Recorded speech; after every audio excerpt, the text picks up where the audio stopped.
tá bom. Deus fez, apareceu o universo. De onde que veio Deus? Aí entra na área da filosofia. Aí é uma pira que não dá, né? Uma vez eu estava na Universidade Presbiteriana Mackenzie dando uma palestra, veio um filósofo e falou assim: professor, tudo que você falou aí é muito legal e tal, mas você não consegue me responder essa pergunta. Quem criou Deus? Mas o Igor, essa é uma pergunta filosoficamente equivocada. Sim. Um bom filósofo jamais faria essa pergunta, não é, Rodrigo? Não, e ela é feita... Eu ia até trazer... Acho que eu te dei outra vez o meu livro, O Ceticismo da Fé. Sim. Dei pra minha mãe, inclusive. Eu ia trazer outro hoje, mas ficou tudo na Jovem Pan lá, viu, de manhã. Tá, mas eu vou trazer da próxima vez. Aí entra na área da filosofia. Permita-me falar o nome Big Bang aqui para me referir apenas ao start inicial do universo. Claro. Sem entrar nos pressupostos químicos e físicos que não é minha área. O que havia antes do Big Bang? Ou seja, desse start inicial? O nada. É o nada absoluto.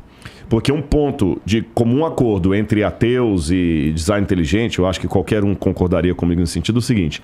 Antes do ponto inicial do Big Bang, não havia gravidade, não havia tempo, não havia espaço. Não tinha nada. Não tinha nada. Era o nada absoluto. Tá certo?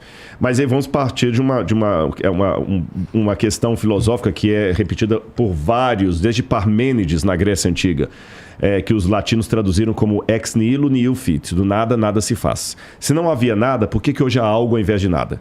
Então, é mais lógico supor que havia algo.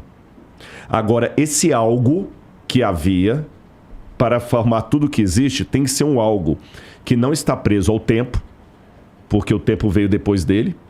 Esse algo não pode estar preso ao espaço, porque o espaço veio depois dele. Ele não pode estar preso à gravidade, ele não pode estar preso a nada.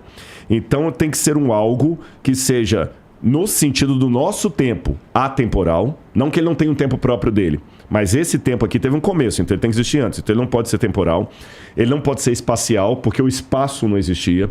Ele não pode ter começo, porque ele começou todas as coisas. Então tem que ser, seja lá o ET que fez tudo isso, ele tem que ter essas qualidades. Ele tem que ser um ser dotado de vontade, porque ele resolveu fazer tudo. Ele tem que ser um ser dotado de design, porque ele criou coisas com desígnio. Ele tem que ser um ser dotado de inteligência, porque ele criou com inteligência.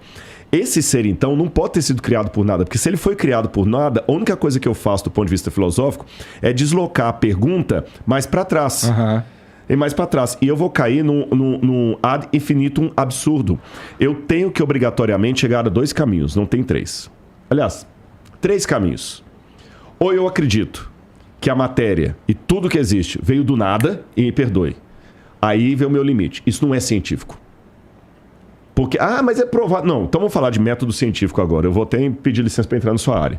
Eu li muito, desde os primórdios do método científico lá com Francis Bacon, depois as leis de Stuart Mill. O método científico ele tem que ser replicável, ele tem que ser observável, ele tem que ser visto em laboratório, ele tem que ser falseável. Por exemplo, até desse exemplo hoje de manhã.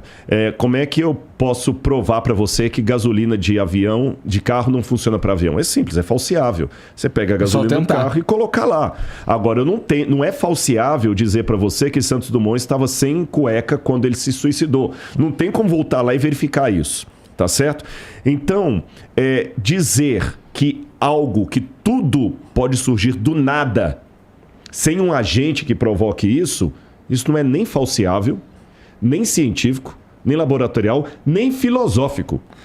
Mas nem os caras que pensam no Big Bang como o início de tudo, eu já os vi falando que eles não fazem ideia do que causou o Big Bang. Exatamente, mas só quando eles falam assim, existe uma diferença. Quando olha as 2 frases. Não faço ideia do que causou o Big Bang. Um agnóstico pode falar isso. Beleza. Você está sendo honesto. Não faço ideia. Mas só dele falar não faço ideia do que causou, ele já está admitindo que houve um causador. Algo causou. E pelo menos ele está admitindo que algo causou. Ele não faz ideia de quem que é. Se é um ET, se é o ET de Varginha, se é o Bilu, se é o Deus da Bíblia. Mas ele admite que algo causou. O problema é o outro, puro, que fala o seguinte, nada causou. O Big Bang aconteceu do nada. Então ele não está sendo, com todo respeito, ele não está sendo científico, porque ele não tem como me provar que coisas surgem de não coisas. Estou falando filosoficamente falando. Por que eu não tenho medo de aparecer um tigre aqui agora e sair devorando todo mundo? Porque não tem como surgir um tigre do nada. Exatamente. Se um tigre não pode surgir do nada, por que do todo essa estrutura que a gente viu pode surgir do nada? Então eu sou obrigado a trabalhar com uma causa primeira. E essa causa primeira, para ser, do ponto de vista filosófico, uma causa que justifica o surgimento de tudo, aí eu estou usando aqui Aristóteles, isso é Aristóteles, essa causa tem que ter essas características, ela não pode ser presa ao tempo, ao espaço e tudo mais. Ah, mas se alguém causou a causa, eu só estou deslocando a questão para trás. Aí que eu falei que tem as 3 possibilidades. Ou eu vou cair no absurdo de falar que o universo surgiu sem causa, o que não faz sentido, ou eu vou falar que sempre teve uma causa causando outra causa, eu vou cair no infinito absurdo, que também não faz sentido, porque tem evidências que o universo começou, ou eu caio num terceiro, que para mim é o mais lógico. Houve uma causa primeira que formou tudo isso, e quando eu vejo as características dessa causa primeira com o Deus que a Bíblia apresenta, eu vejo que dá match. Você entendeu? Esse é o ponto, da MET. Agora, é lógico, isso aqui, eu não estou com isso provando que a Bíblia está certa, tem que ver os limites. O que é que eu estou provando, o que eu não estou provando. Uma vez Está supondo. Supondo. Uma vez alguém me mostrou um vídeo que alguém tinha feito na internet, me criticando. Né? E a pessoa falava assim, Rodrigo, você vai aprender comigo. Se eu não me engano, até acho que é aquele rapaz que é satanista, eu esqueci o nome dele. Acho que foi ele. Porque eu não dou muita bola para isso, eu nem abro. Porque se eu for abrir, eu não vou dar dinheiro para minha terapeuta com isso. Eu vou discutir outras coisas, entendeu? Não. Aí, mas alguém me mandou um vídeo. Ele botou lá assim, Rodrigo, você já aprendeu? Porque ele pegou um recorte de uma fala minha, onde eu falei que inferno é a ausência absoluta de Deus. Aí ele falou assim, olha a estupidez do que o Rodrigo falou. Ele não usou a palavra estupidez, mas eu estou parafraseando aqui. Tá. Olha a estupidez do que o Rodrigo falou. Se Deus é onipresente, assente comigo e aprenda. Ainda falou assim, se Deus é onipresente, como você escrito na Bíblia, então Deus está em toda parte. Se ele está em toda parte, não tem como ter uma ausência absoluta de Deus, uma parte onde Deus não estaria. Pá, checkmate, só falta o óculos, né? Só que esquece uma coisa. Como é que é a musiquinha? Né? Eu, como músico, sou um bom arqueólogo. Mas aí o que acontece? Só que ele esquece de uma coisa. Ele está pensando Deus. Esse é o problema. Alguns confundem Deus com o ídolo. O Deus da Bíblia que eu estou falando, que é o causador de tudo mais, não é o Odin do Thor, nem o Zeus dos gregos. É um outro Deus. O Zeus do grego faz sentido o que ele disse. Aliás, nem faz sentido porque isso também é limitado. A pessoa pensa que tudo no universo se delimita a altura, profundidade e largura. As 3 dimensões. Que é o que a gente consegue compreender. Exatamente. Dizem que tem uma quarta, que é o tempo, que nós temos uma percepção dele, mas não conseguimos segurar. Um controle. Mas existem físicos que falam que tem 11 outras dimensões, que nós nunca vamos compreender. Se existem 11 outras dimensões, ficar colocando Deus dentro da caixinha de um ser com altura, profundidade, largura, para falar o seguinte, não pode existir um espaço que Deus não esteja porque ele é onipresente, é não entender o que é Deus. É pensar que Deus é uma coisa, um ser de barba branca, você está entendendo que o pessoal colocou lá? Não, esse Deus até... Europeu. Europeu, branco, como é que fala? Branco chauvinista, patriarcal, né? Não, essa é a imagem antropomórfica de Deus. E mesmo a Bíblia, eu vou apresentar para vocês uma coisa que talvez surpreendê-los aqui. A Bíblia traz um paradoxo de Deus.